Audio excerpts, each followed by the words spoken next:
안녕하세요. 안녕하세요. 안녕하세요. 오늘 이곳에서 이렇게 뵙게 돼서 너무 반갑고 감사합니다. 저는 오늘 사회를 맡은 툴스포럼의 김은구입니다.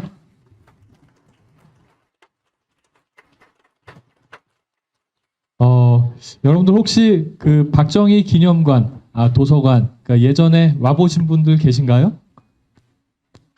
예, 몇 분 안 계시네요. 오늘 이곳에 그럼 처음 오신 분들도 많이 계신 거죠? 예, 너무 괜찮죠? 너무 멋있죠? 예, 자주 오시기 바랍니다.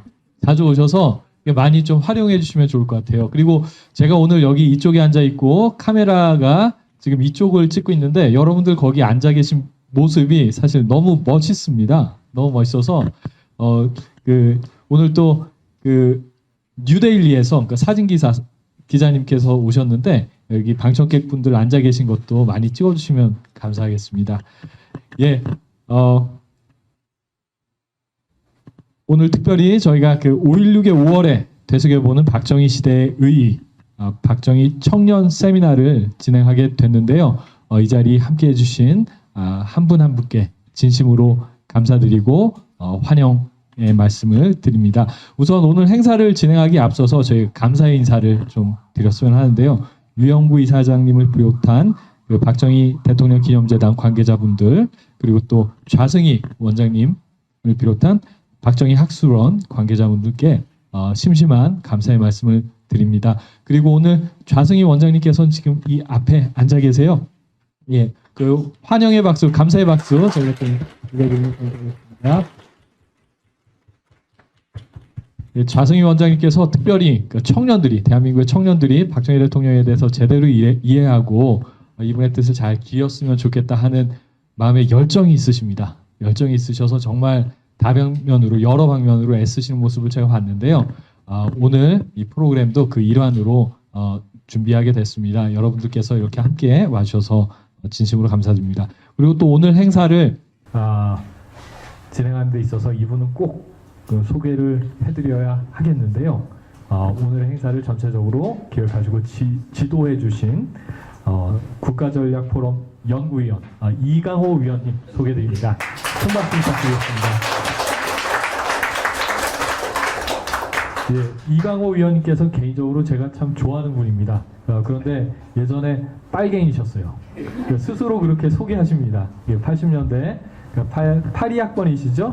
그 서울대 사회학과 사회학과에 들어가셔서 공부하시고 학생회장까지 하시다가 그 구속되시고 옥고도 치르시고 하셨는데 그러면서 대한민국을 다시 돌아보시고 또 박정희 대통령에 대해서도 다시 깨닫게 되신 그런 분이신데요. 오늘 행사를 진행하는데 많은 도움을 주셨습니다. 다시 한번 감사의 말씀드립니다. 그리고 오늘 방송은 지금 카메라가 돌아가고 있는데요.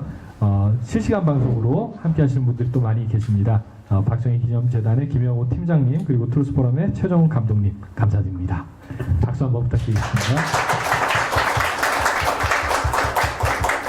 예, 그리고 처음에 시작할 때 그 분위기는 되게 멋있는데 여러분들께서 다들 너무 많이 긴장하셨던 것 같아요. 그런데 오늘 여기 이곳에 오신 한 분 한 분이 사실은 주인공이십니다. 정말 환영합니다. 서로 환영의 박수 다시 한번 부탁드리면 감사하겠습니다. 잘 오셨습니다. 잘 오셨습니다. 대한민국은 진실과 거짓의 전쟁, 이것이 피할 수 없는 숙명인 것 같습니다. 그리고 대한민국은 친일파가 미국에 비부터 세운 부정한 나라다. 이 거짓말이 저는 대한민국에서 가장 큰 거짓말이라고 생각을 하는데요. 이 거짓말에 또 박정희 대통령을 독재자로 이렇게 매도하는 그분의 업적들을 다 지워버리고 또 후대가 잊게 만들어 버리고 그분을 독재자 그리고 또 이상한 사람으로 매도하는 그런 사회적인 분위기가 만연해 있는 것이 개인적으로 참 안타까운 현실인 것 같습니다.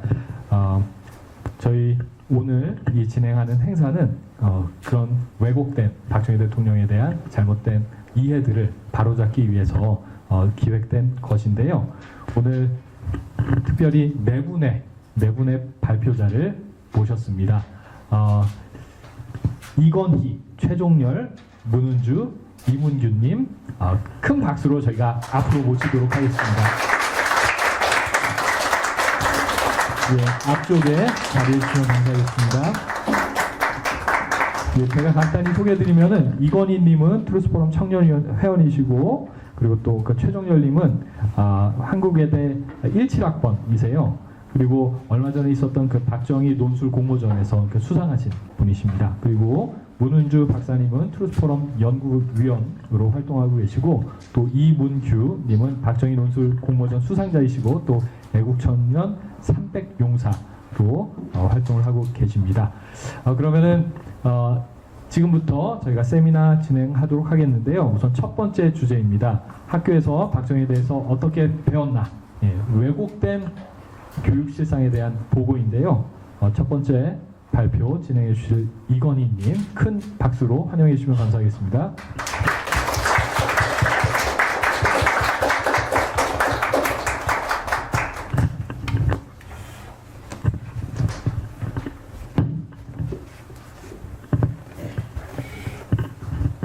안녕하세요. 이거를 바로 시작을 하면 되는 건가요? 잘 들리시나요? 네. 안녕하십니까. 의미 있는 시간을 가지고 발표할 수 있는 기회를 주셔서 감사합니다. 트루스포럼의 이건희라고 합니다.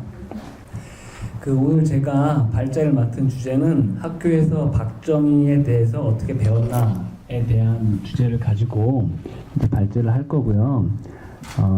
특히 제가 준비한 PPT 첫 번째 페이지 보시면 되고, 두 번째로 두 번째 페이지까지 왜곡된 교육 실상에 대한 보고를 위주로 해서 말 그대로 현 실상에 대한 간략한 요약된 보고 위주로 내용을 전달을 드릴 겁니다. 제가 주장을 하고자 하는 그런 건 아니고요.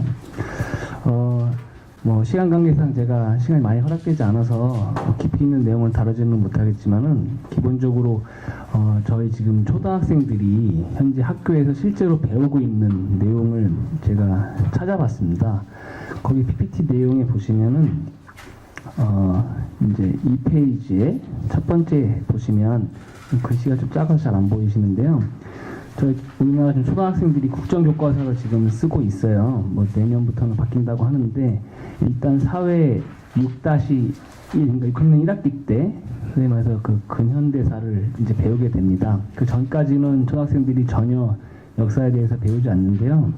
일단은 박정희 대통령에 대해서 언급되는 게 6학년 1학기 때 최초로 이제 저술된 내용들을 배우게 됩니다. 이쪽에 이제 이 페이지에 보시면은 첫 번째 단락이 우리나라의 정치 발전. 여기 글씨가 좀 너무 작아서 안 보이는데, 여기에 이 세 단락의 내용을 보시면 전부 민주화에 대한 내용만 나오게 됩니다. 전혀 일단 주제 자체가 단락이 두 단락인데, 우리나라의 정치에서는 민주화의 과정, 이것만 언급이 돼서 이제 초등학생들이 배우게 되는데요. 잠시만요. 초등학교 국정교과서에서 박정희 대통령에 대한 전체적인 논전은 일단 부정적인 입장에서 저술이 되었습니다. 첫째로 문장이 모두 박정희 대통령에 대한 부정적 평가에 기반한 저술입니다. 전혀 긍정적인 의미와 뉘앙스가 없고요. 민주화 세력은 좋고 박정희는 일방적으로 법을 어긴 독재자로 저술되어 있습니다. 당시의 세계사의 흐름과 주변국의 정세 등은 전혀 고려되지 않았고, 당시 대한민국이 처한 정치적, 시대적 문제에 대한 상황이 전혀 반영되지 않았습니다. 이 교과서를 공부하는 초등학생의 경우에는 자연스럽게 박정희에 대해서 인식이 부정적으로 인식되고 나쁜 사람으로 자리매김하는데 일조할 수 있도록 저술되었습니다. PPT 내용을 보시면 실제 내용을 보여드릴게요. 이 페이지의 하단부에 보시면 최초로 초등학교 교과서에 박정희 대통령에 대해서 언급되는 내용이 나옵니다. 이 페이지가 거의 다인데요. 초등학생들이 이 한 페이지의 내용을 배우게 되는 겁니다. 역사에 있어서 한 페이지에서 박정희 대통령을 다루는 상황이 되는 건데요. 오른쪽에 텍스트를 보시면은 원문 그대로를 제가 발췌해서 적어놓은 건데, 4.19 혁명 이후 국민은 민주적인 사회를 기대하고 있었다. 그러나 새로운 정부가 들어선 지 1년도 되지 않아 박정희는 군인들을 동원해 정권을 잡았다. 대통령이 된 박정희는 자신이 계속 대통령을 하려고 헌법을 바꿔 대통령을 3번까지 할 수 있도록 했다. 70년 10월에는 헌법을 또 바꿔 대통령을 할 수 있는 횟수를 제한하지 않았으며 이게 박정희 대통령에 대한 언급이 전부 다입니다. 그러니까 뭐 이 시대적 배경이나 상황 이런 것들에 대한 인식 자체가 전혀 없고 여기 가로 안에 보면은 유신 헌법은 나쁜 거다 이렇게 표현이 되어 있습니다. 그렇게 해서 초등학생들이 이 내용을 배우게 되고요. 그 다음 페이지 보시면 초등학교 6학년이 배우는 전체 박정희 대통령에 대한 내용의 이 두 번째 페이지가 언급된 것이 총 다입니다. 앞에 한 페이지와 이 두 번째 페이지, 약 2페이지에 걸쳐서 박정희 대통령에 대해서 언급이 되는데요. 내용을 보시면 유신헌법을 선포한 후 박정희 정부는 민주화를 요구하는 사람들의 의견을 무시하고 국민의 기본적인 권리를 마음대로 빼앗는 등 독재 정치를 더 심하게 했다. 그럼에도 민주주의를 지키려는 국민의 노력은 계속되었다. 그 다음에 독재 정치를 반대하는 대규모 시위가 있었다. 이런 혼란스러운 상황에서 박정희는 부하에게 살해되었다. 이후 국민은 민주주의 사회가 될 것이 기대했지만 전두환 중심이 된 군인들이 또 정변을 일으켰다. 이 내용만 보시면 그냥 박정희 대통령이 쿠데타를 일으켰고 민주주의에 반해서 그냥 어떤 개인적인 어떤 욕심을 채웠다. 이 정도로밖에 인식이 안 되는 그런 텍스트거든요. 그래서 현재 초등 교과서의 구도는 독재와 민주의 대결 이 구도로 저술되어 있습니다. 다른 부분에서는 보통 그 박정희 대통령에 대한 언급이 좀 있어야 되는데 5.16 민주화라든지 그리고 심지어 마지막 페이지 보시면 촛불혁명에는 다양한 다수의 페이지를 할애해서 기술이 되어 있는데 박정희 대통령에 대한 언급은 약 2페이지에 불과한 상황입니다.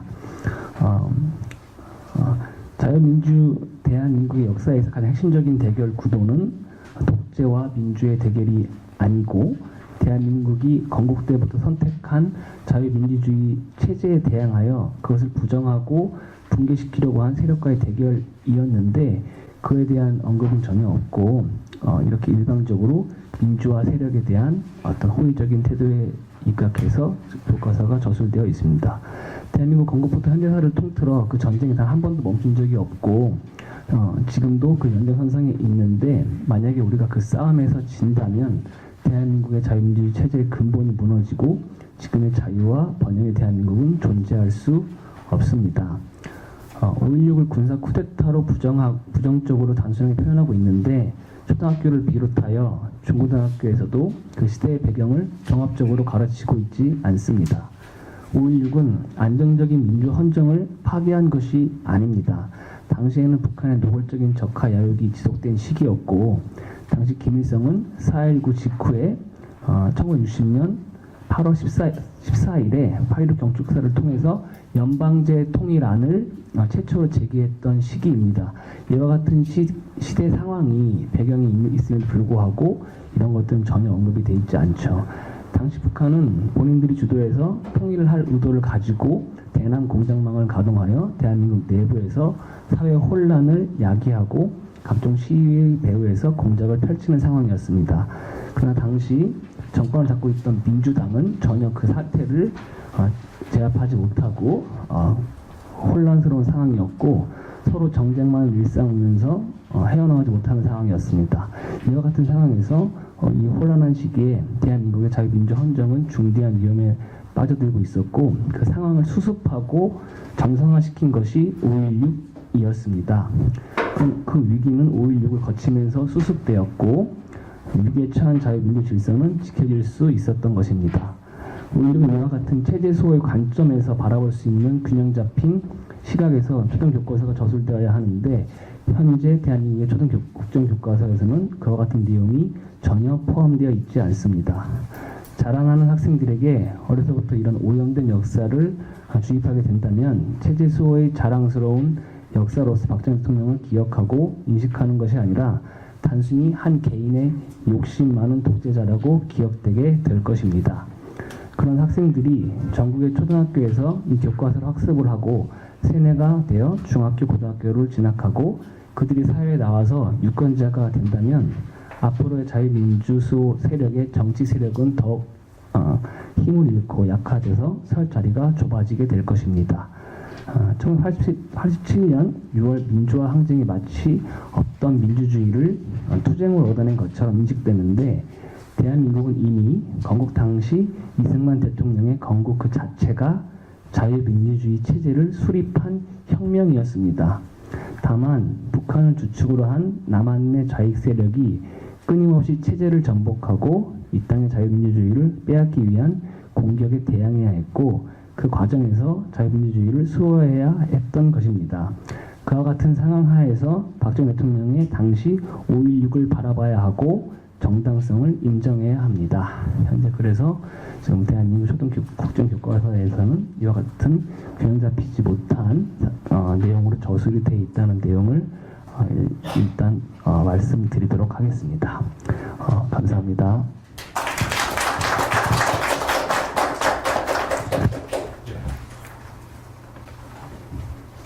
우선 그 첫 번째 발표를 맡은 이건희님께서 그 초등학교 교과서에 기술된 그 박정희 대통령에 대한 표현들을 검토를 해주셨는데 이 시간에 그 잠깐 그 개인적인 경험이 있으신 분들은 이렇게 나눠주셔도 좋을 것 같아요. 그 저 같은 경우에는 그 중고등학교 때 교육받을 때 저보다 윗세대 분들은 그 박정희 대통령에 대한 어떤 이렇게 긍정이나 그 찬양 뭐 이런 것들을 그 학교에서 그 공식적으로 이렇게 같이 배우셨던 것 같습니다. 그런데 제가 학교 다닐 때만 해도 그 선생님들께서 그 5.16이나 근현대사 이런 부분들은 그냥 건너뛰셨어요. 건너뛰셨고 그리고 또 수업 시간에 개인적인 얘기들은 이렇게 나눠주셨던 기억이 있습니다. 박정희 대통령 아주 좋은 사람인 줄 알았는데 자기 친구가 그런데 그 대학 들어오고 나서 그 독재자라고 아주 열심히 데모했다. 뭐 이런 내용들을 자기 이야기가 아닌 그 친구의 얘기를 빌려가지고 사실 이렇게 해주시는 모습들을 보면서 사실 이렇게 부정적인 이미지들이 약간씩 이렇게 투영되던 시기였고 저 이후에는 정교조 교육이 거의 공식화되면서 그 박정희 대통령에 대한 부정적인 인식들 그리고 또 그분에 대한 평가들이나 이런 것들이 제대로 되지 않는 그런 교육들이 공식화된 시점이었던 것 같은데요. 혹시 학교에서 여러분들께서 이렇게 특히 여기 젊은 분들 많이 오셨는데 박정희 대통령에 대해서 받은 잘못된 교육이나 이런 것들 혹시 나눠주실 분 계신가요? 너무 긴장하지 않으셔도 됩니다. 오늘 부드럽게 편안하게 같이 진행하시면 좋을 것 같은데요. 앞에 손 들어주신 분 자기소개 간단하게 부탁드리고 말씀해 주시면 감사하겠습니다. 네, 반갑습니다. 대구에서 온 우무상이라고 합니다. 저는 이제 고등학교 졸업한 지 한 10년 정도 지났는데요. 친구들하고 역사 관련 이야기를 해보면 예를 들어 이제 박정희 대통령에 대해서 자기가 보수 우파 이념을 가지고 있다는 그런 친구들도 박정희 대통령에 대해서 철권 통치는 했지만 그냥 경제를 발전시킨 인물, 그리고 쉽게 말해서 조금 좌익들하고 타협을 하는 그런 박정희 대통령의 평가를 많이 좀 내리더라고요. 그래서 저는 어떤 박정희 대통령의 5.16 혁명이 어떤 우리가 봉건 왕조 시대의 어떤 유산이나 이런 것들을 근대 시민 계약 국가로 완전 이제 탈바꿈 하는 그런 어떤 근대화 혁명이라고 보는데 이제 그런 세계사적인 의미들을 이제 학교에서 잘 가르치지를 않으니까 그냥 보수파라고 생각하는 학생들도 그냥 경제 개발은 독재는 했지만 경제 개발시킨 인물, 약간 좌익 세력들하고 타협을 보려는 그런 해석을 가지고 있는 친구들이 많더라고요. 그래서 네, 그런 부분들이 많이 문제가 되지 않나 생각합니다. 그래서 우리도 조금 박정희 대통령에 대해서 좀 공격적인 방어를 해야 되지 않나 이렇게 생각하고 있습니다. 네. 귀한 발표 감사드립니다. 대구에서 올라오셨어요. 네, 오늘 행사 위해서 다시 한번 큰 박수 부탁드리겠습니다. 예, 아까 전에 교과서 말씀도 해주셨는데 박정희 대통령에 대한 올바른 평가 그를 담은 교육 자료들이 정말로 많이 필요한 것 같습니다. 특별히 박정희 학술원에서 그 작업들을 해주셔야 되지 않을까 싶습니다. 한 분만 더 계신가요? 계시면 한 분만 더 말씀 들어보도록 하겠습니다. 안 계시면 다음 주제로 저희 넘어가도록 하겠습니다. 그러면은 첫 번째 발표 진행해 주신 이건희님 큰 박수 부탁드리겠습니다.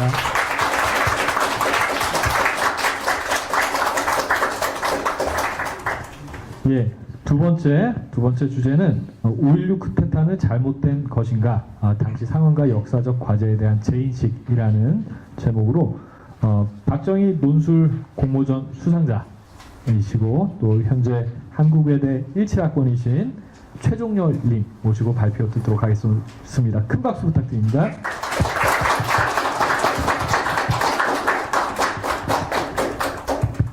여러분 안녕하십니까? 저는 5.16에 대한 발표를 맡은 한국외대 17학번 최종열이라고 합니다.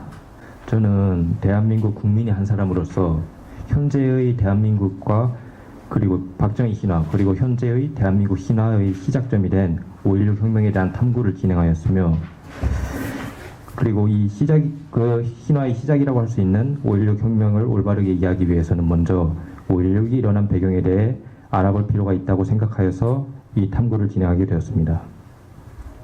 그러면 5.16의 배경에 대해 먼저 말씀드리겠습니다. 5.16 혁명이 있기 전인 1960년 대한민국은 4.19 혁명의 여파로 극심한 정치적, 사회적 혼란을 겪고 있었습니다. 1960년에 7.29 총선을 통해 민주당 정권이 집권하게 되었으나 국민들은 이 민주당으로 하여금 4.19 이후의 정치적, 사회적 혼란, 그리고 사회에 만연한 시위와 데모 등을 하루빨리 해결하고 국가를 다시 정상적인 사회 상태로 되돌려주기를 내심 기대하였습니다. 그러나 민주당 정권은 정부의 최고위직 자위를 누가 차지할 것인지를 두고 내부적으로 신파와 구파 등 각종 계파들로 나뉘어 대립하기 시작하였으며 정권 14개월 동안 개각이 4번이나 단행될 정도로 이 말은 박정희 장군 전역사에도 나옵니다. 국민 안중에도 없이 오로지 자신들의 권력 다툼에만 골몰하는 실망스러운 모습만을 연출할 뿐이었습니다. 이렇게 정치가들이 서로 정치적인 갈등에만 골몰한 나머지 국민들이 민생이나 생활고를 외면하면서 국가의 경제 상황도 덩달아 악화일로로 치닫고 있었습니다. 4.19라는 정치적 격변기를 거치면서 이미 1959년에는 5.2%였던 경제 성장률은 60년에는 그 절반이 못 미치는 2.3%로 뚝 떨어지게 되었습니다. 이렇게 어려운 경제 사정은 민주당이 정치 권력 다툼에만 골몰하면서 리더십 부재가 생기게 되며 더욱 악화되고 말았습니다. 4.19 이후 약 1년간의 사회적 혼란기 동안 국가 채무는 2,700억 환으로 늘어났으며 무역 적자도 2억 6천만 달러를 기록하기에 이르렀습니다. 1960년에는 158달러였던 1인당 GDP는 1961년에는 93달러를 기록하면서 민주당 집권 1년 동안 오히려 후퇴하기까지 하였습니다. 실업 문제도 심각하였습니다. 노동인구 1,000만 명 중 완전 실업자가 240만 명, 잠재 실업자는 200만 명으로 국민 대다수가 일자리도 없이 기아와 문맹, 거기다가 식량난까지 겹쳐 국민 악순환까지 고통받고 있었습니다. 이 경제 상황만 악화된 것은 아니었습니다. 4.19를 계기로 사회 각계각층이 정제되지 않은 목소리들 전국 방방 곳곳에서 터져나오기 시작했습니다. 그 수준은 가두 시위 약 2천여 건에 참가자만 100만 명에 달할 정도로 데모로 해가 뜨고 데모로 해가 지는 상황이 계속 연출되었으며 심지어는 데모를 하지 말아달라는 시위까지 진행되었다고 합니다. 이런 혼란상을 타고 6.25 이후로 계속 음지에 숨어있던 좌익 세력들은 다시 수면 위로 부상하기 시작했습니다. 이들은 4.19의 본질을 왜곡했으며 가사북으로 오라나무로라는 구호의 영공 통일을 주장하여 국민들을 선동 및 기만하였습니다. 마치 짠듯이라도 한 듯 북한이 김일성도 남한의 간첩을 침투시키고 군사력을 강화하면서 호시탐탐 적화 통일이 기여만을 엿보고 있었습니다. 그러나 민주당 정권은 권력 다툼에만 몰두한 나머지 좌익들의 이런 책동에 대해 사실상 방관에 가까운 자체만을 취할 뿐이었으며 그렇게 한동안 대한민국 체제는 적화로 갈지도 모른다는 마치 거센 바람 앞이 힘없는 등불과 같이 국가의 붕괴가 점차 눈앞에 오른거리는 마치 풍전등화의 위기를 겪는 듯 했습니다. 이렇게 노란이 위기에 처한 국가를 보면서 군인 박정희는 속으로 고뇌했을 것입니다.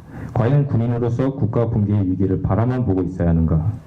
군인은 국가를 지키기 위해 존재합니다.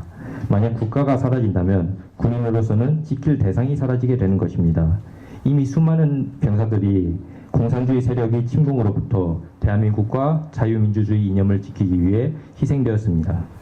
이들의 헌신을 밑바탕으로 현재의 대한민국이 존재하는 것이며 4.19를 통해 학생들이 외치던 자유민주주의 역시 유지될 수 있었습니다. 그 희생을 헛되이 하지 않기 위해서라도 박정희는 구국의 결단을 내려야만 했습니다. 그렇게 해서 5.16 혁명이 시작되었고 5.16 혁명은 4.19의 본질이었던 자유민주주의 정착과 안정이라는 국민적 염원이 표출된 사건이었습니다. 4.19는 자유민주주의라는 대의를 내걸었지만 민주당의 부패와 무능 그리고 용공분자의 준동으로 방종과 무질서의 소용돌이로 빠져버렸고 그러나 그 혼란상을 일거에 잠재우고 국가 변혁과 안정을 위해 군인들이 일어난 것이 바로 5.16 혁명이었습니다. 5.16 혁명이 일어나자 민주당 정권이 무능과 혼란한 사회상에 지쳐있던 국민들은 노란의 위기에서 조국을 구하고 부정과 부패를 뿌리 뽑겠다는 군사혁명의 대의 이것은 혁명공약 3조에 잘 드러나 있습니다. 이것에 적극 공감하였습니다. 그 미국 CIC에서 5.16 직후에 조사한, 물론 여기 자료에는 안 적혀있지만 그 조사에 의하면은 혁명 당시 대학생들을 대상으로 조사를 하였는데 10명 중 4명이 혁명에 적극적인 의사를 표명하였고 10명 중 2명은 혁명 시기는 이르지만 혁명 자체에는 찬성한다고 하였습니다. 그 밖에도 91년에 이루어진 진케의 로봇 스승 조사 같은 것도 있지만 시간상 좀 생략을 하도록 하겠습니다. 아무튼 이렇게 5.16은 국민적 지지를 받아서 발생한 혁명이었고 4.19의 주역이었던 서울대 학생회와 고려대 학생회를 시작으로 각계각층에서 5.16 혁명에 대한 지지 성명이 이어지게 됩니다.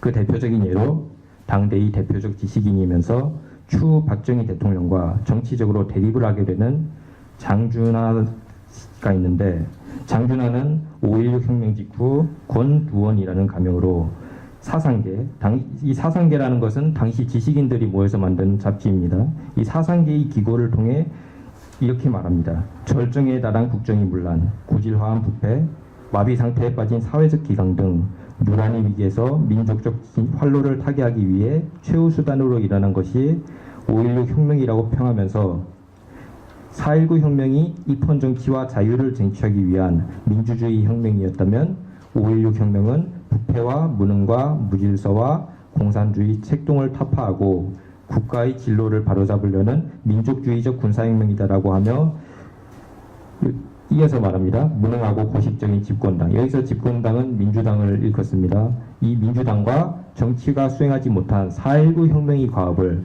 새로운 혁명 세력이 수행한다는 점에서 5.16 혁명이 적극적 의의를 구하지 않으면 안 된다고 이 추후에 박정희와 대립하게 되는 장준하조차도 5.16에 대해서는 긍정평가를 하였습니다.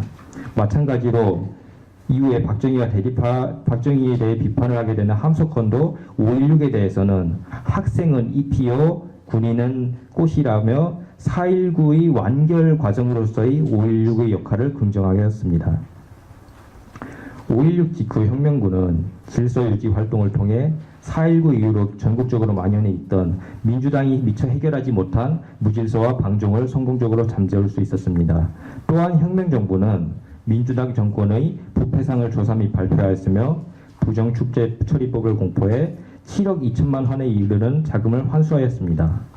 또한 느슨해진 법 기강을 바로잡고자 혁명검찰을 설치하였으며 민주당 정권에서는 그 처벌이 미진했던 정치깡패와 부정부패자 그리고 용공분자 등 그동안 자유민주주의를 위협했던 세력에 대한 이런 사회학에 대한 단호한 척결을 통해 국민적 요구에 부응하고자 했습니다.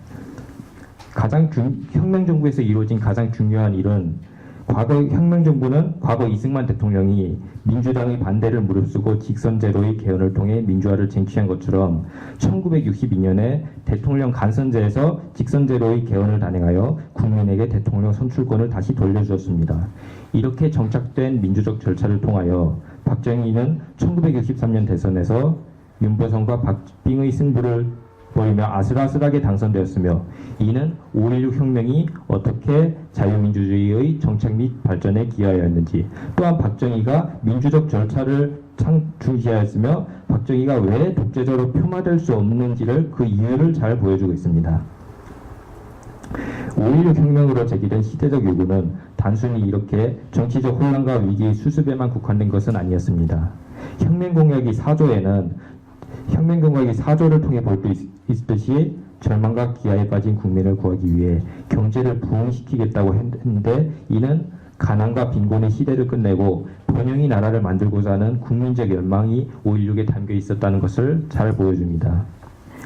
군 내부에 만연해 있던 무능과 부패, 더 나아가 끊임없는 민주당의 정쟁과 문란한 국정운영으로 나라를 절망과 늪에 빠지게 한 민주당 정권의 좌절과 분노를 느껴 혁명에 참여한 군인들, 이들은 단순한 군인이 아니었습니다. 외국에서 군사교육을 받으면서 당시의 그 누구보다도 선진 문물을 가장 먼저 접한 이들은 끊임없이 속으로 묻고 또 물었을 것입니다. 왜 한국은 빈곤과 절망의 굴레에서 벗어나지 못하는가? 이들은 국가 안보가 위협을 받는 현실, 그리고 지속되는 질서의 부재와 사회 불안정으로는 한국이 당면한 문제들을 해결해 나갈 수 없다는 인식을 같이 하였습니다. 변혁의 주체가 부재하여 혼란으로 빠졌던 4.19와는 달리 군에게는 조직력과 집행력이 있었습니다. 덕분에 학생 중심적이었던 4.19가 만들어낼 수 없었던 조직화된 집행력을 5.16을 계기로 구축함으로써 사회 안정과 번영을 향한 물꼬를 틀 수 있었습니다. 그 대표적인 예는 바로 5.16 혁명이 진행 중이던 61년에 설치된 경제기획원입니다. 그동안 여러 부처로 분산되어 있던 경제기획 기능을 일원화한 경제기획원은 제2공화국 시기 동안 후퇴한 경제를 재건하고 향후 경제 발전을 위한 계획을 효율적으로 수립하는 것에 그 설립 목적이 있었습니다. 이 경제기획원은 설치 직후 곧바로 성장계획 수립에 착수하였으며 혁명이 진행 중이던 1년 뒤인 1962년에 제1차 경제개발 5개년 계획을 발표하기 이르렀습니다. 이 1차 경제개발 계획은 향후 자립 경제체제 달성을 위한 기반 구축을 목표로 하였습니다. 왜냐하면 기간 산업부터가 미비한 현 상황에서 처음부터 자립 경제체제를 확립할 수 없다는 판단 하에서 그렇게 결론을 내린 것입니다. 따라서 전력과 석탄 등 산업 발전에 필요한 에너지 공급원을 확대하고 화학비료 산업의 육성을 통해 기초화학의 기반을 마련했으며 시멘트 산업의 육성을 통해 앞으로 계속될 경제개발 과정에서 급증할 사회 간접 자본에 대한 수요의 대응코자였습니다. 향후 18년간 계속된 박정희 시대의 성장과 번영, 그리고 현재까지도 우리가 따먹고 있는 아름드리 나무의 과실은 모두 1차 경제개발 계획의 산물이었습니다. 5.16 직후 장준하는 앞서 말한 사상계를 통해 한국의 군사혁명은 압정과 부패와 빈곤에 시달리는 많은 선진국 국민들의 길잡이요 모범으로 될 것이다라고 전망하였으며 그 전망과 예언은 수십 년이 지난 후 정확히 적중하였습니다. 이상입니다.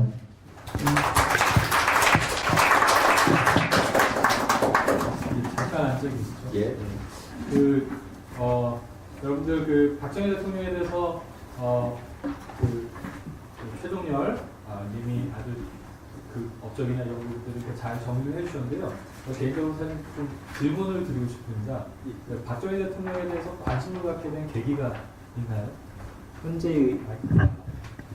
지금 현재의 대한민국 역사를 제가 가장 한국사 시험을 1회 중학교 때 가장 먼저 합격한 1급으로 합격한 사람인데 그때 공부하면서 박정희란 인물이 위대한 인물인 것 같은데 왜 이렇게 역사서나 책에는 언급이 안 되는 걸 보고 탐구하였고 그 결과 박정희 대통령이야말로 물론 이승만 대통령도 위대한 인물이긴 하지만 박정희 대통령도 위대한 인물이라는 것을 알게 되었고 그에 대해 집중적으로 탐구를 하게 되었습니다.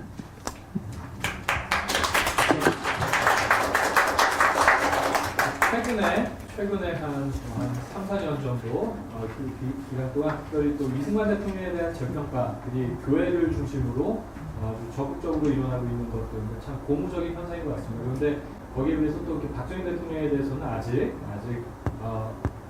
그만큼 적극적인 어떤 재평가나 이런 것들이 이루어지고 있지 않은 것 같은데 오늘 박정희 기념회나 그리고 또 박정희 학술원에서 기획해 주신 이런 프로그램들이 하나의 또 기법제가 됐으면 좋겠어요. 그리고 또 제가 사실 최동열님과 개인적으로 말씀 나눠봤는데 공부를 너무 많이 하셨더라고요. 너무 많이 하셨고 아직 지금 몇 살이시죠? 지금 25살입니다. 25살이신데 연구의 깊이나 이런 거 지금 상당히 깊어가지고 개인적으로 이렇게 놀랐던 기억이 있습니다. 최종현님 발표 잘 들으셨죠? 네. 예, 큰 박수 부탁드리겠습니다.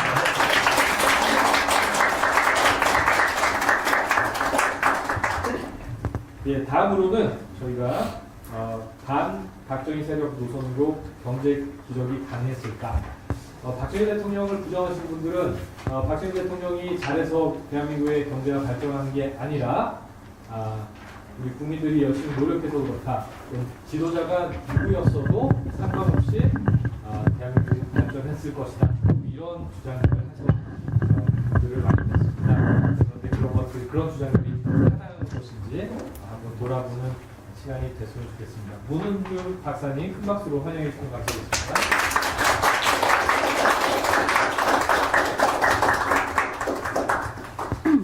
안녕하세요. 저는 문은주라고 하고요.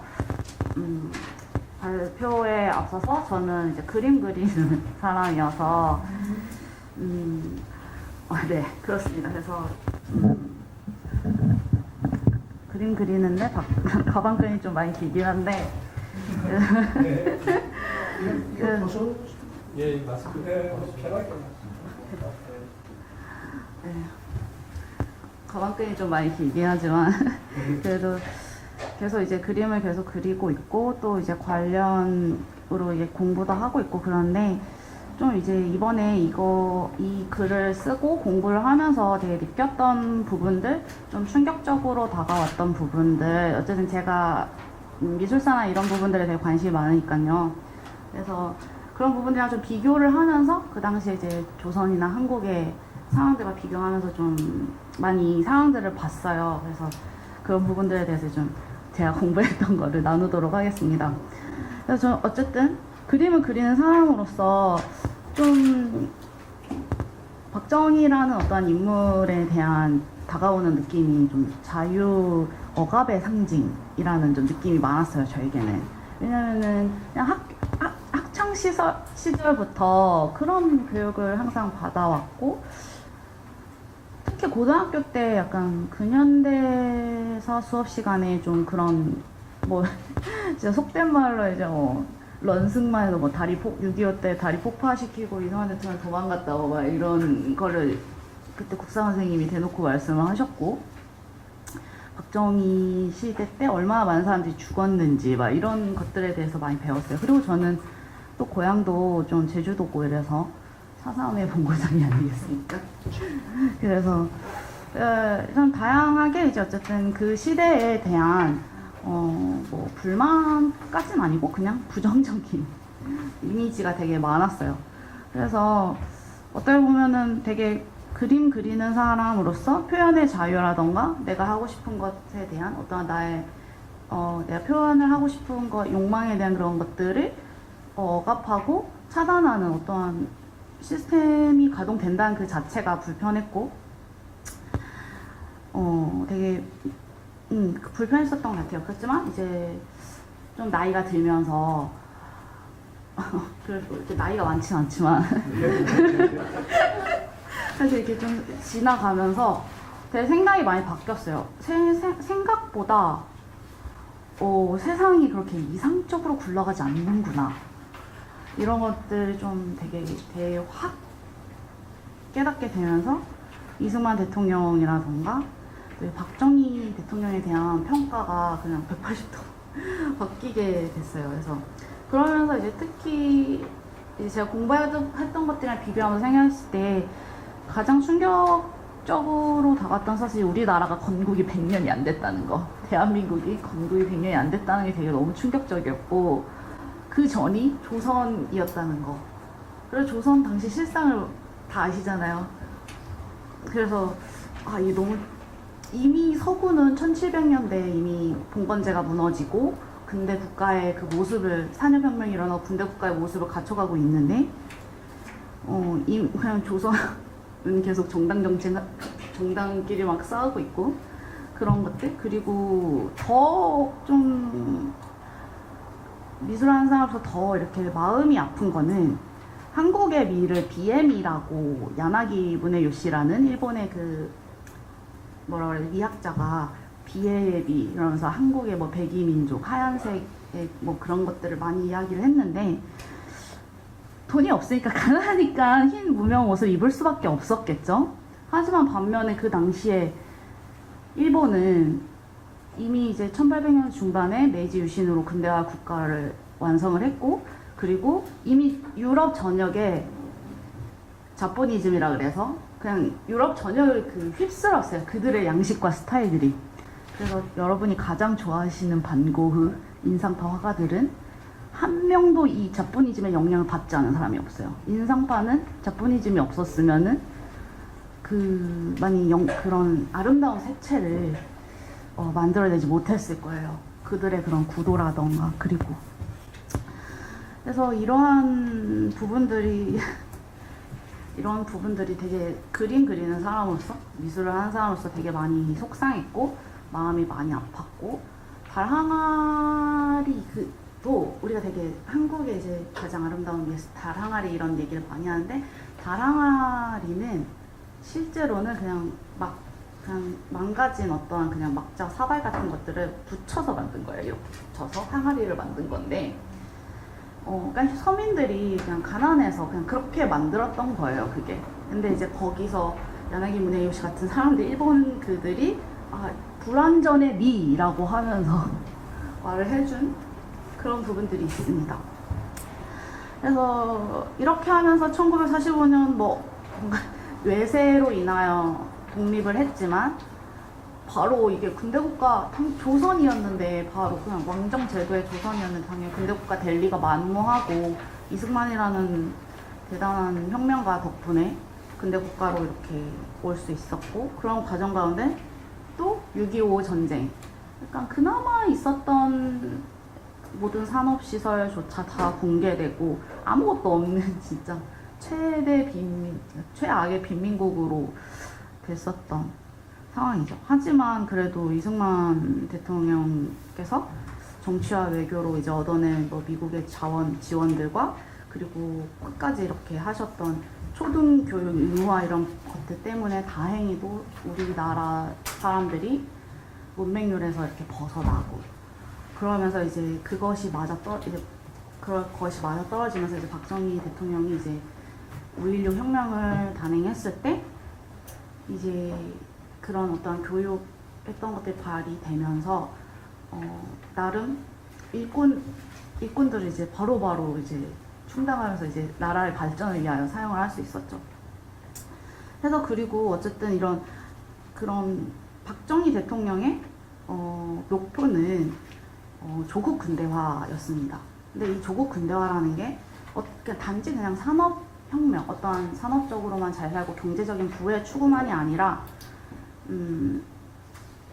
경제성장의 가치만이 아니라 문명사적, 전 문화, 경제뿐 아니라 문화까지 모든 것들을 아우르는 그런 문명사적 의미의 가치 추구였습니다. 하지만 어쨌든 이런 그 가치 추구를 가장 하기 위해서 가장 먼저 선행되어야 됐던 것이 산업화였습니다.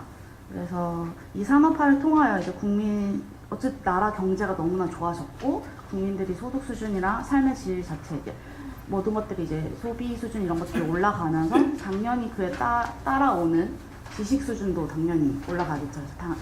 학력 수준이 되게 이렇게 높아졌어요. 고학력화 되게 높아졌고 그들의 그러한 것들 때문에 이제 또 1980년대 이제 지나서는 민주주의에 대한 어떤 시민권 그리고 그런 민주주의에 대한 열망들이 이제 분출될 수 있었죠. 박정희 대통령의 그런 산업화들 덕분에.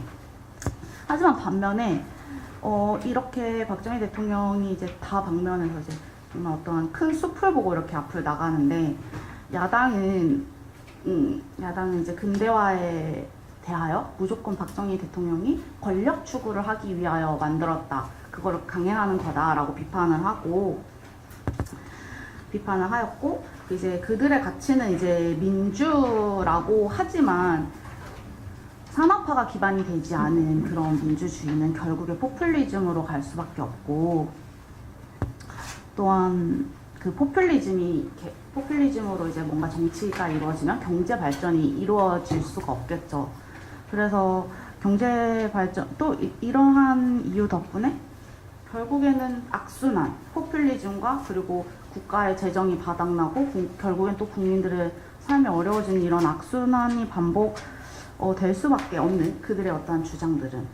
그래서 그 주장의 가장 합당한 예가 프랑스 혁명의 자코뱅 역사가 아닌가 라고 생각합니다. 그래서 그 당시 또 이제 야당의 대표 주자였던 김대중은 대중경제론을 설파했는데 그 내용이 경제 규모의 짧게 설명해드리겠습니다. 경제 규모의 역할에 의존하는 것은 무역에 의존하는 것은 세계에서도 유례가 없으며 만약 목표치의 수출을 달성한다 하더라도 국제 정세에 민감하게 반응해야 하며 국제 경제 상태가 안 좋아지면 우리나라 경제도 파국으로 치닫게 될 것이다. 그러므로 무역 의존도를 낮추어 국제 경기에 좌지우지되지 않도록 국내 시장에 기반을 두고 경제 발전을 이루어 선진 공업국들과 경쟁에서 위협받지 않고 내포적 공업화에 집중해야 한다라고 얘기를 합니다. 즉 이제 개혁 무역을 지향하고 대의존적인 산업 구조를 개편하여 민족 자본에 의해 주도되어야 한다는 것인데, 결국에 이거는 박정희의 그 정책들은 무조건 다 올 스탑이 되어야 된다는 이야기죠. 그래서 그러니까 국내 시장 중심이라고 했을 때 결국에 농업밖에 더 있으니까 실제로 그들은 100만 농가 창설을 외쳤어요. 그래서 만약에 진짜 그들의 그 대중경제론으로 같아 그러면 지금도 다 여러분 농사 짓고 있겠죠? 그래서 이러한 어떠한 정말 너무나 전근대적이고 경제적으로 이제 후진적인지 우리는 정말 말하지 않아도 알 수 있을 거고, 지금의 중화공업 대국인 대한민국은 있을 수 없겠죠. 정말 그러니까 아까 말했지만 정말 희박하게 너무 말도 안 되는 가능성이지만 만약에 대중경제론이 성공했다 하더라도 지금의 모습은 아니겠죠. 당연히. 그래서 사실 이제 또 이 야당 노선이 대중경제론은 결국에 그 막시즘과 다 있어요. 그래서 특히 이제 그 대중경제론을 이제 대신 도필한 박현채, 정운영, 임동규 등의 이제 이 대중경제론이 집필되었는데, 박현채는 특히 소년 빨치산 출신이었고 죽을 때까지 자신의 빨치산 이력을 자랑했다고 해요. 그래서 결국에는 그 말은 대중경제론의 근간은 막시즘이 있었다. 그리고 또한 이 대중경제론의 그 당시 이제 세계에서 이제 종속이론이라 그래서 대중경제론의 이제 근간이 됐던 게 종속이론이라 그래서 당시 이제 후진국들 세계적으로 후진국들이 이 이론에 되게 감동을 받고 이것들을 실행을 많이 했지만 성공한 사례가 없습니다. 그래서 중국이나 북한 이게 외세와 단절하고 우리 자국 자립, 경제 자립 이런 것들을 외쳤던 국가들, 중국이나 북한만 봐도 너무나 저명하지 않습니까? 그래서 근데 반면에 아예 정반대 노선을 택했던 우리나라는 너무나 이런 거대한 경제 성장을 이룩하고 부강한 나라가 되었습니다. 그래서 특히 이제 원래는 이제 박정희 대통령과 이제 반대 측에 있어서 이제 한국을 버리고 이제 호주로 망명하신 김형아라는 교수님, 호주 국립대 교수님께서 자신이 저서인 박정희 양날의 선택, 유신과 중화학 공업이라는 책에서 이렇게 말씀하십니다. 박정희의 중화학 공업과 유신은 한쪽 없이는 나머지 한쪽도 존립할 수 없는 양날의 검이었다라고 이야기하십니다. 그러니까 또한 그 당시에 이제 닉슨 대통령이나 카터 대통령이 주한미군을 철수하려고 조금씩 막 이렇게 철수하려고 되게 했었고, 이런 과정 가운데서 박정희 대통령은 야당은 도저히 신뢰를 할 수가 없죠. 조국의 근대화 이 과업을 과연 이들이 이행할 수 있는 사람인가 했을 때 절대로 그럴 사람들이 아니었고, 그래서 결국에는 이제 유신을 강행을 해야만 했고, 그리고 그런 국제 정서, 베트남을 떠나버린 어떤 미국의 그런 모습들을 보면서 우리나라도 대비를 해야겠구나. 대비책이 결국엔 중공업, 중화공업, 이 자주 국방의 대책이라고 생각을 했습니다. 그래서 그리고 당시에 박정희 대통령의 그런 어떠한 멋진 모습이 제가 되게 멋있다고 생각했었는데, 미국 그런 경제적 뛰어난 그런 경제 관료를 뽑은 게 아니라 테크니션, 그 중화공업에 관련된 테크니션들을 뽑아서 관료로 사용하셨다는 거. 그리고 유신을 강행함으로써 그들이 정치적 어떠한 이런 흐름에 휩쓸리지 않고 오로지 그것들을 계속 테크니션적으로 과업을 완성할 수 있도록 그 모든 것들을 자신이 유신을 강행함으로써 장치였다. 그래서 제가 이 글에는 이제 욕망이라고 그랬는데, 저희 미술하는 사람들이 이 욕망이라는 단어가 되게 편해요. 그냥 열망, 희망 다 욕망이에요, 저희들은. 그래서 욕망이라고 썼는데, 이제 열망이라는 단어가 가장 좀 우리들에게 좀 가장 적합하지 않을까 생각합니다. 그래서 박정희의 열망은 조국의 근대화였고, 특히 공업화는 조국 근대화를 이루기 위한 가장 중요한 과업이었습니다. 그래서 이 유신을 강행한 것이 어쨌든 그쪽의 입장, 반대쪽 야당의 입장에서는 너무나 독재고 이렇게 반대적으로 악하게 해석을 해야겠죠.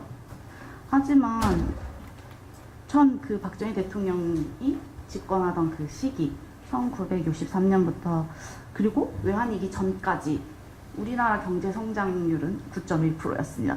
연평균 9.1%였습니다.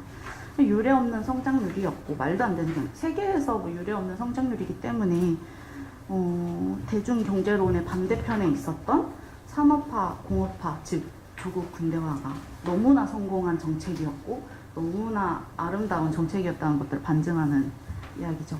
그래서 어쨌든 이제 마지막으로 이제 글을 마치면서 하고 싶은 말은, 미술 작품 한 점을 감상할 때도 다양한 맥락, 보이는 맥락, 내재적 맥락, 그리고 미술사적 맥락, 작가적 맥락, 그리고 사회적 맥락, 이 5가지 이상들을 살펴보면서 작품을 봐야 돼요. 인상파 그림이 왜 아까도 얘기했지만 어떤 그런 사회적인 어떠한 상황들에 의해서 인상파가 나올 수 있었다는 것들.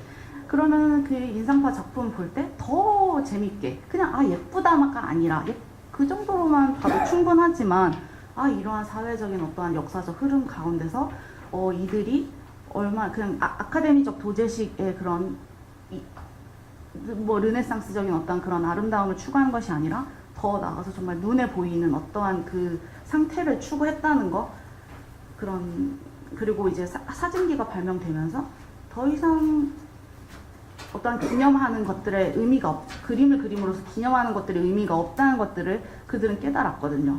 그래서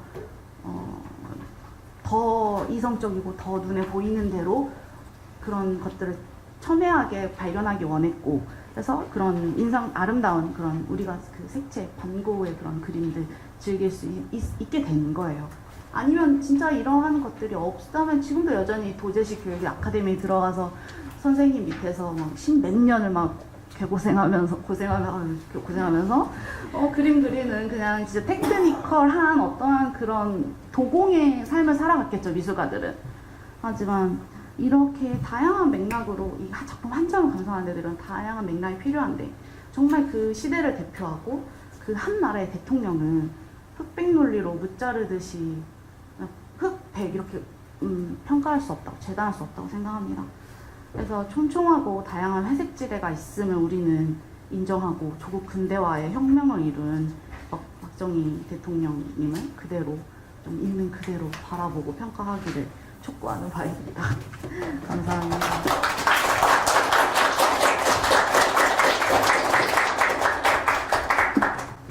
예술가 입장에서 가치축을 위해서 가장 중요한 건 산업화다. 그런데 산업화가 기반이 되지 않은 민주화는 포퓰리즘으로 갈 수밖에 없다. 그런 역사들이 계속 반복이 되었으니까. 그래서 오늘 가장 해주신 말씀 중에 개인적으로 가장 기억이 남는 것은, 우리가 대중경제론으로 갔으면 다 지금 농사 짓고 있을 거다. 그 말이 제 가장 꽂혔습니다. 그런데 제가 질문 한 가지 드리고 싶어요. 네. 그 예술계에서 네. 박정희 대통령에 대한 평가는 어떤지 거기에 대해서 아시는 분, 느끼신 대로 나눠주시면 감사합니다. 근데 가장 그냥 박정희 대통령보다 솔직히 전두환 대통령 더 너무 많이 거기 이제 아예 그냥 그때 이제 1980년대가 이제 민중 미술이 가장 핫할 때였고 이제 그때 이제 학생들이 가장 열심히 데모하고 민주주의 운동하면서 가장 이제 억압을 많이 받았던 분들이어서 그들이 전두환 대통령을 엄청 미워하면서 이제 따라오는 당연히 이제 군부 독재의 상징이 박정희 대통령도 같이 따라서 근데 좀 뭐 박정희가 없었으면 우리가 이렇게 그림을 그릴 수는 없었겠지 약간 이렇게는 생각은 하지만 어쨌든 우리 예술가들이 어떠한 뭔가 억압당했고 자유를 표출할 수 없고 이거에 대한 피해의식은 있습니다. 그래서 그런 환경 속에서 사실 이제 예술가로서 작업을 하시고 또 이렇게 목소리를 내시고 하는데 굉장히 부담도 있으실 것 같은데요. 거기에 대해서 좀 나눠주시면 좋을 것 같습니다. 그래서 이제 마스크를 쓰고 발표를 하고자 하였는데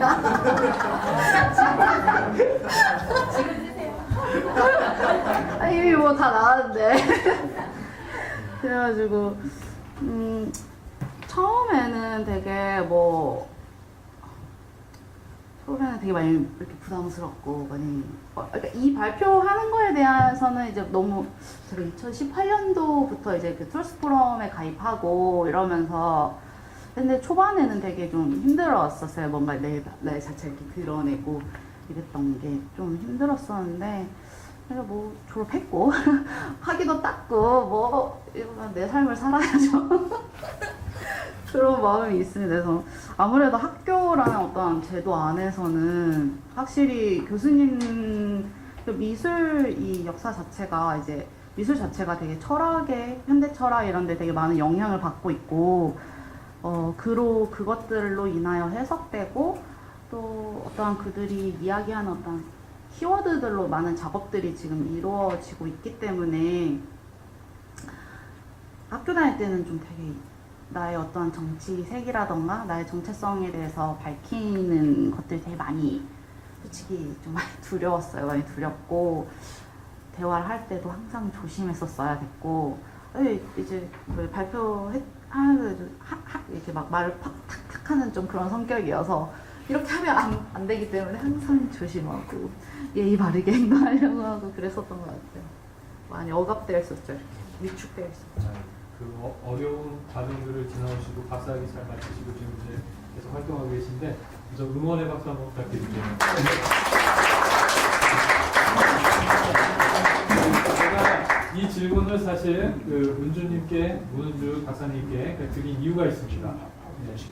결국에는 박정희 학술원에서 이런 분들에 대한 지원, 젊은 예술가들 특히나 박정희 대통령에 대해서 인식을 갖고 또 국가 정체성을 잘 세워나가려고 하는 그런 인식을 가지고 있는 예술가들이 발붙일 곳이 많지 않습니다.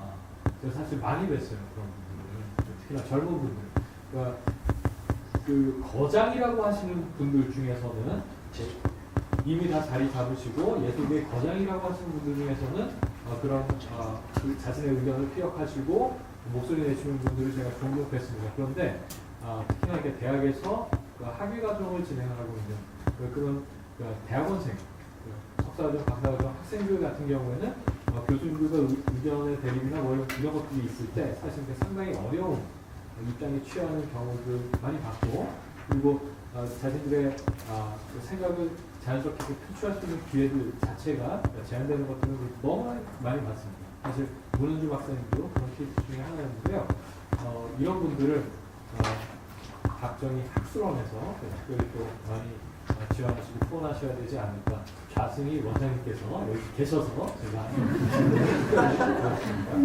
예, 그 새마을운동, 중화학공업 그리고 또 철관산업 자리 잡은 게 5.16 이후입니다. 그렇기 때문에 5.16이 없었으면 저희 다 농사 짓고 있어야 돼요. 오늘은 그거 잘 저희가 기억했으면 좋겠습니다. 훌륭한 발표 진행해 주신 문은주 박사님 큰 박수 다시 한번 부탁드리겠습니다.